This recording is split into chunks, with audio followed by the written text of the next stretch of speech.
इसके पहले हमने पिछले वीडियोस में ट्रांसपोज, इसके सिमेट्रिक एंड इसके सिमेट्रिक मैट्रिक्स के बारे में जाना था। आज हम एलिमेंट्री ऑपरेशन यानी कि ट्रांसफॉर्मेशन ऑफ मैट्रिक्स को देखेंगे। क्या होते हैं आपके ट्रांसफॉर्मेशन? ये आपके बेसिकली तीन तरह के हैं। अगर रो और कॉलम को काउंट करें, अलग अलग रो के लिए तीन तरह से होंगे और कॉलम के लिए तीन, तो दोनों मिलाकर काउंटिंग में 6 होते हैं। ठीक है, पहला देखते हैं। देखिए, interchange of any two rows और कॉलम। जैसे कि आपको एक मैट्रिक्स दे दी गई है 1 2 3 5 6 7 9 10 11। ठीक, इस तरह से एक मैट्रिक्स दे दी गई है और आप इसमें क्या कर सकते हैं? According to statement, interchange of any two rows और कॉलम। अगर हम रो में करेंगे तो रो के साथ ही इंटरचेंज करेंगे, अगर कॉलम को लेंगे तो कॉलम के साथ ही इंटरचेंज करेंगे। जैसे कि इसमें देखिए R1 to R2।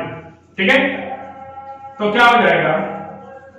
एलिमेंट्री लगाया R1 to R2, तो R1 में R1 और R2 इंटरचेंज हो जाएंगे, तो 5 6 7 5 6 7 और ये 1 2 3।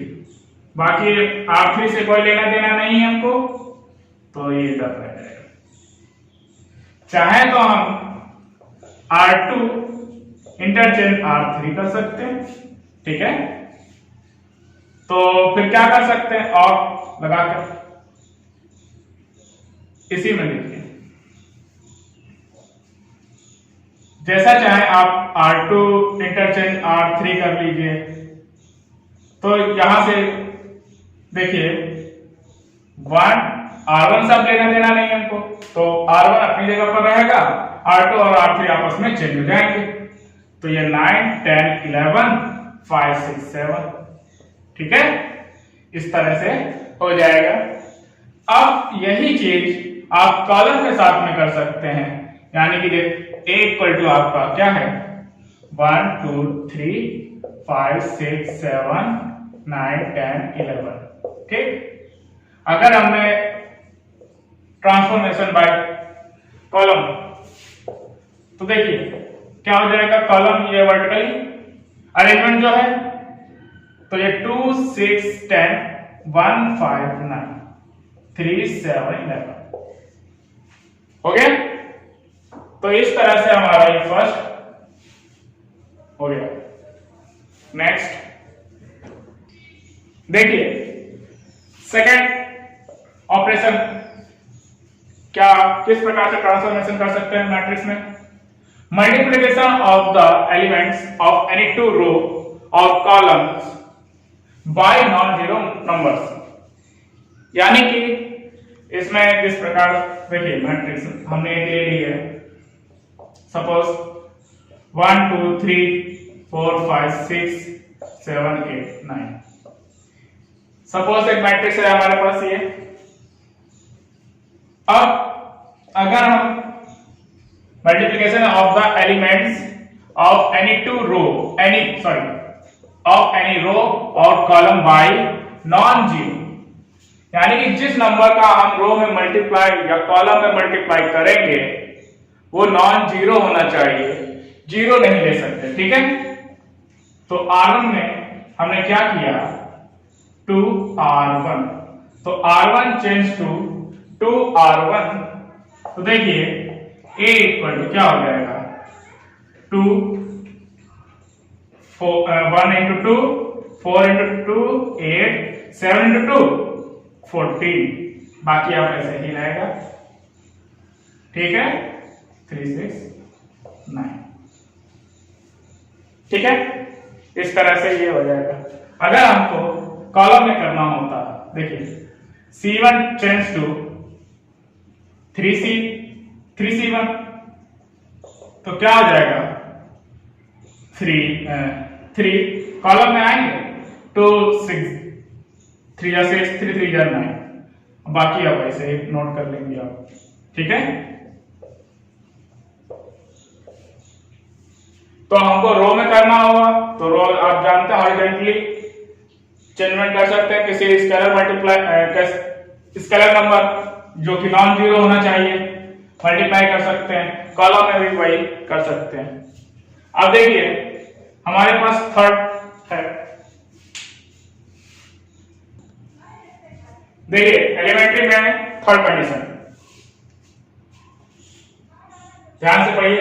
Addition to elements of any row और column of row the corresponding element of any other row और column multiplied by any non zero number, ठीक है। तो देखिए इसमें एक मैट्रिक्स हमने ले ली 1 2 3 4 5 6 7 8 9, सपोज एक मैट्रिक्स है हमारे पास, और अकॉर्डिंग टू स्टेटमेंट क्या बताया जा रहा है हमको, addition to elements of any row, ठीक, एनी रो और कॉलम द करस्पॉन्डिंग एलिमेंट मतलब जैसे 1 का करस्पॉन्डिंग एलिमेंट क्या होगा, 4 होगा R2 में, और 1 का करस्पॉन्डिंग 7 भी होगा R3 में, ठीक है। 2 का 5 और 8 है, 3 का 6 और 9 है। इसी प्रकार अदर रो और कॉलम्स, यानी कि हम दो रो को ऐड कर सकते हैं करस्पॉन्डिंग एलिमेंट के लिए, या multiplied by any non zero numbers, या मल्टीप्लाई कर सकते हैं नॉन जीरो नंबर्स के साथ में, ठीक है।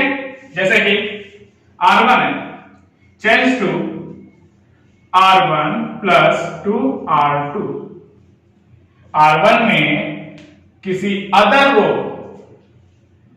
फर्स्ट रो में सेकंड रो का 2 से मल्टीप्लाई करके ऐड कर देना है, ठीक है। तो देखिए क्या हो जाएगा हमारा, इसमें 2 का मल्टीप्लाई किया 8 हुआ, और इसमें 1 में ऐड हो गया 9, इसमें 2 का मल्टीप्लाई 10 हुआ, 2 ऐड हुआ 12 हो गया, 6 2 या 12 और 3 15 हो गया, चेंजमेंट हो गया। और बाकी सब 4 5 6 7 8 9, इससे हमें कोई लेना देना है, ठीक है।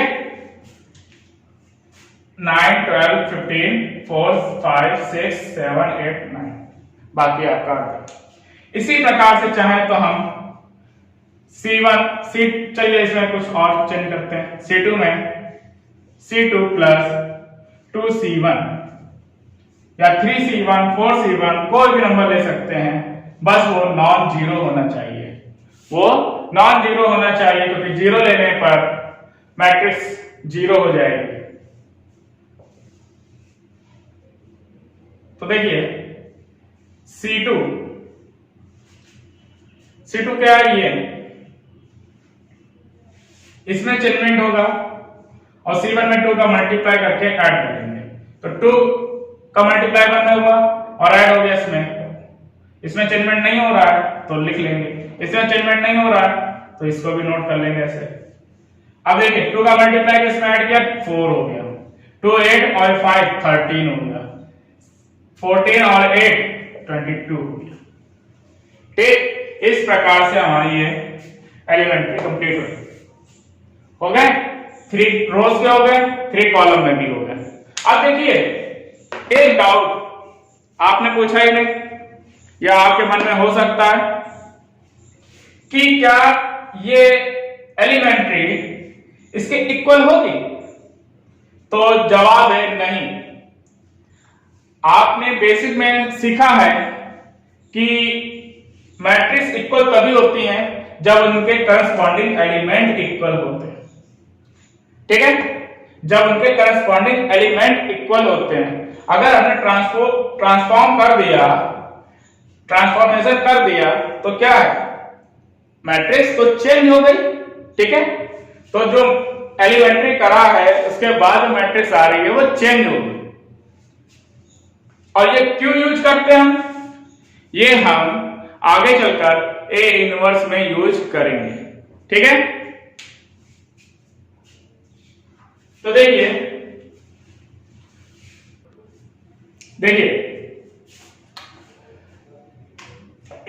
इनवर्टिबल मैट्रिसेस क्या होते हैं? Let A and B are square matrix with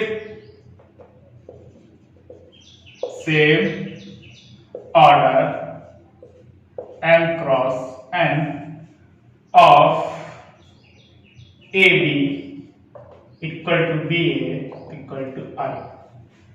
Then A is inverse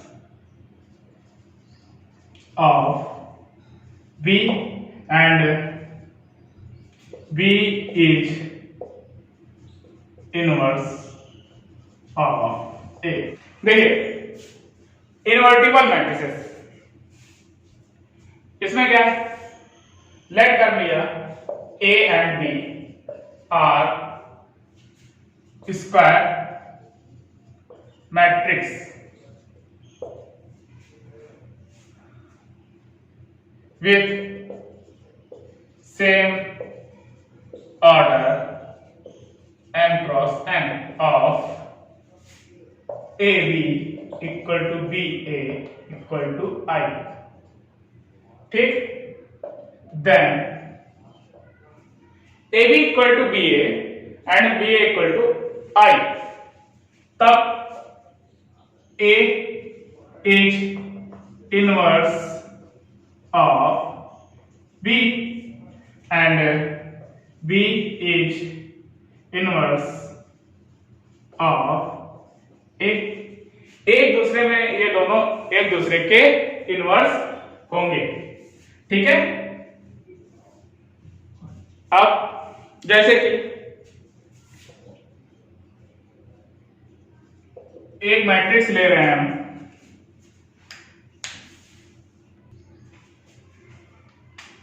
जैसे कि देखिए 2 3 और 1 2 और एक है इनवर्स B 2 -3 -2 1, सॉरी यहाँ गलत है, -1 और 2। ठीक है, ये दो मैट्रिक्स हमारे पास है विद सेम ऑर्डर 2 क्रॉस 2। तो यहां पर A B निकालेंगे तो 2 3 1 2 2 -3 -1 2 मल्टीप्लाई करेंगे first row first column corresponding element 2 से 2 का मल्टीप्लाई 4 3 इंटू माइनस। ठीक, 2 first row second column 2 -6 2 -3 -6 3 into 2 + 6। अब सेकंड रो फर्स्ट कॉलम 2 1 2 2 -2 2 -6 2 + 2 2 2 4 -6 -3 और 4। तो देखिए यहाँ क्या आ रहा है, ये 1 और ये 0 ये 0 ये 1, तो ए बी इक्वल टू आई आ गया। ठीक है, तो हम कह सकते हैं ए का इनवर्स कौन है? बी।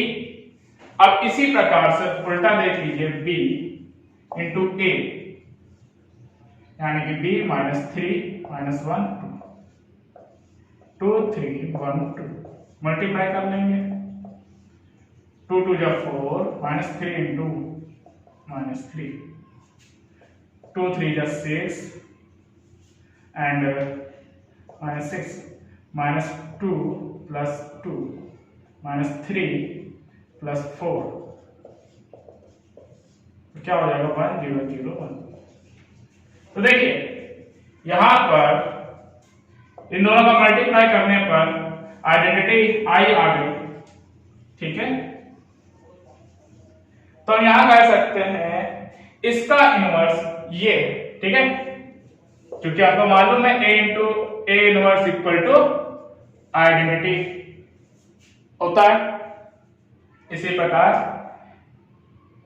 ए का इनवर्स ये हुआ, इसी प्रकार इसमें भी इसका इनवर्स ये हो गया। ठीक है, नेक्स्ट। तो देखिए यूनिकनेस ऑफ इनवर्स मतलब कि किसी का इनवर्स, किसी मैट्रिक्स का इनवर्स हमेशा यूनिक होता है। तो देखिए आपने अभी पढ़ा A B equal to B A equal to I, ठीक। तो इसमें क्या था कि ए बी का इनवर्स है, ठीक है, या बी ए का इनवर्स है। लेट कर लिया हमने, ए का इनवर्स कौन है, यहां बी, ए का इनवर्स बी है। तो देखिए let C is another inverse of A. मान लिया मैंने कि C another inverse of A है, तो ए सी सी ए इक्वल टू आई होना चाहिए, ठीक है। अब A C equal to C A equal to आई।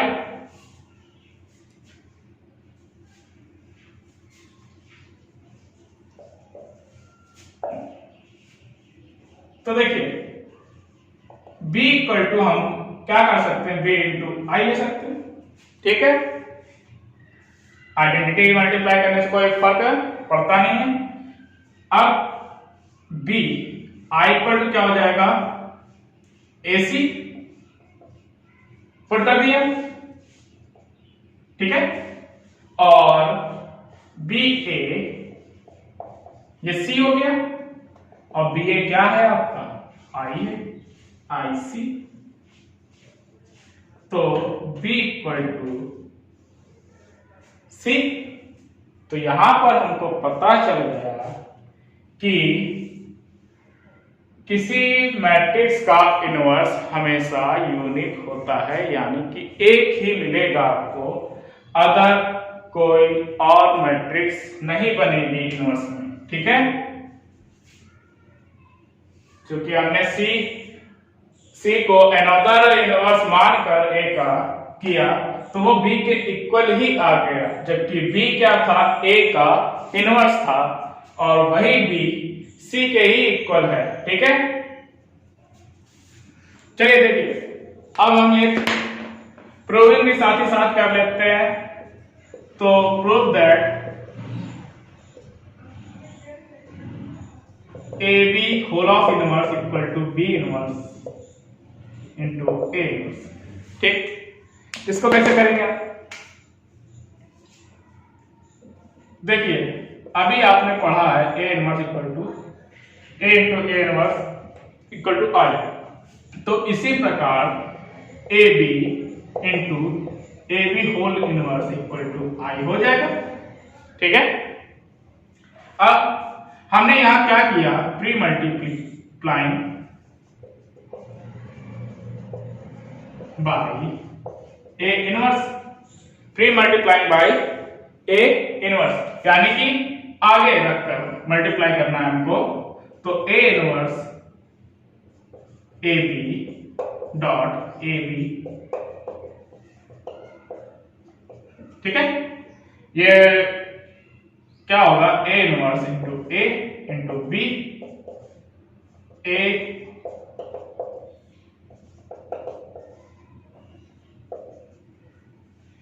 आई से मल्टीप्लाई करने के बाद ये इनवर्स, और ये आई डॉट आई इनवर्स, और ये आई, तो ये क्या हो जाएगा, सॉरी ए इनवर्स इंटू ए आई हो जाएगा, बी ए बी, यहां आई लिख लेते हैं, दोनों तरफ आई है, कैंसिल, या आई की वैल्यू 1 मानकर हटा देते हैं, ठीक है। अब देखिए again pre multiplying by A B inverse, pre multiplying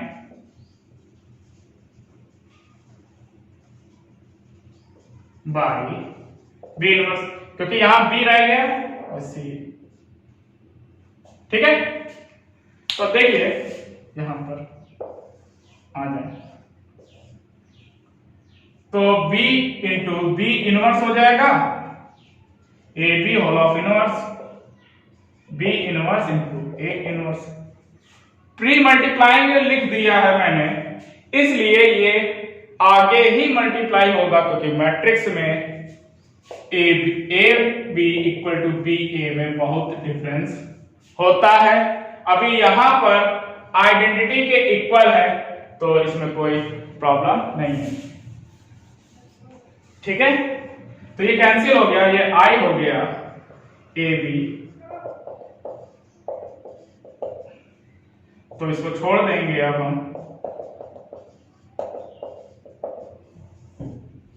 prove, ठीक है, इंपॉर्टेंट है आपके लिए, प्रूविंग में कई बार एग्जाम में पूछा भी गया है। तो देखिए अब इसका हम यूज एक्सरसाइज में इनवर्स फंक्शन मैट्रिक्स में इनवर्स फाइंड करने के लिए करेंगे। उससे पहले हम कुछ और चीजें पढ़ लेते हैं कि मैट्रिक्स में इनवर्स कैसे कैसे निकाल सकते हैं, कब एग्जिस्ट करेगा कब नहीं करेगा। ठीक है,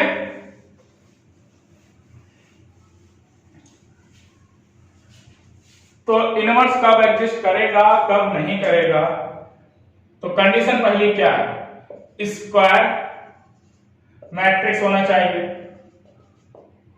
पहली कंडीशन स्क्वायर मैट्रिक्स होनी चाहिए, रेक्टेंगुलर पर एग्जिस्ट नहीं करेगा।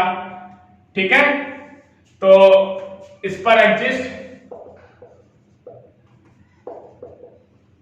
एग्जिस्ट कर भी सकता है और नहीं भी, साथ ही साथ नॉन सिंगुलर होना चाहिए।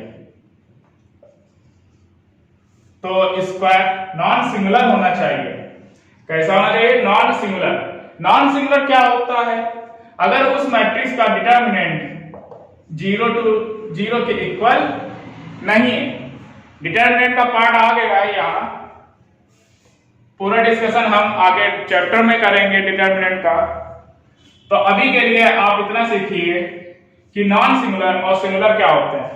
सिंगुलर मैट्रिक्स वो होती हैं जिनका डिटर्मिनेंट वैल्यू 0 आ जाए, और नॉन सिंगुलर क्या होती हैं जिनका डिटर्मिनेंट वैल्यू 0 के इक्वल ना आए। ठीक है,